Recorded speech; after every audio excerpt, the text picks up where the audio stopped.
Alright, what's up everybody? Today I'm going to be playing the old school game Pong.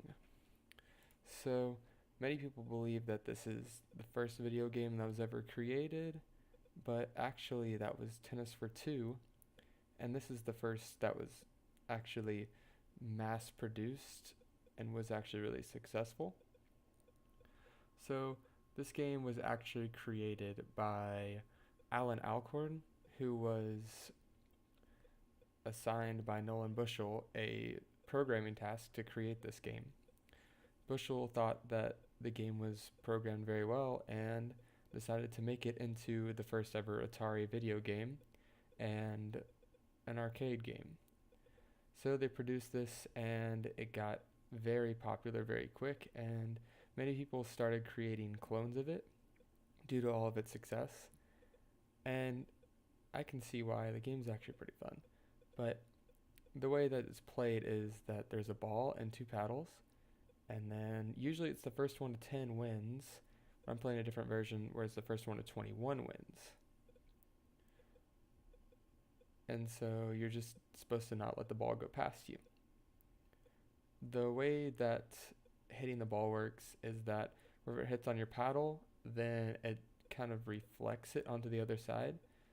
But that's not always the case depending on which way the ball is coming from. There's actually a lot of physics in this game that you wouldn't think would be in it. So the goal obviously is to hit the ball on the bottom of your paddle, which will give it the most speed and the hardest trajectory to hit back. Which this game was created in 1972, so it's a very old concept, but it's still actually pretty fun today. It's aged very well as a game. This computer is very difficult also.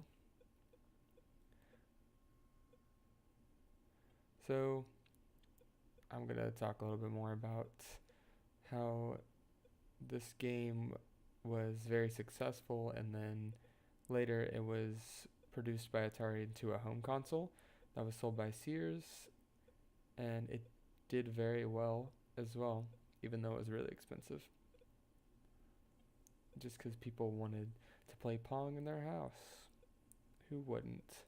Pong's a pretty good game.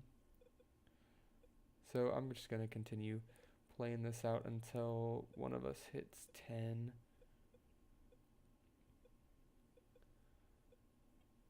This is a very difficult computer. I mean, I'm not bad at Pong,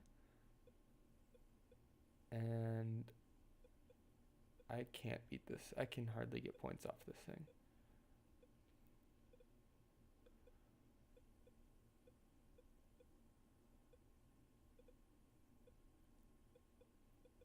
This game is a lot about control. You'll see me just hit the ball back slowly sometimes if it's going really fast, just to try and gain back control over the ball so I can hit a harder shot. Like right there. And then it hits some crazy shot. Also, I think the momentum, it has some kind of multiplier whenever you hit it off of the walls.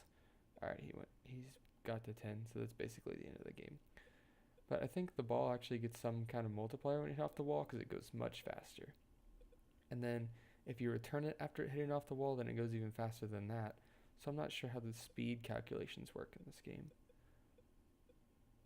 It does require a lot of skill to be good at this game, in my opinion.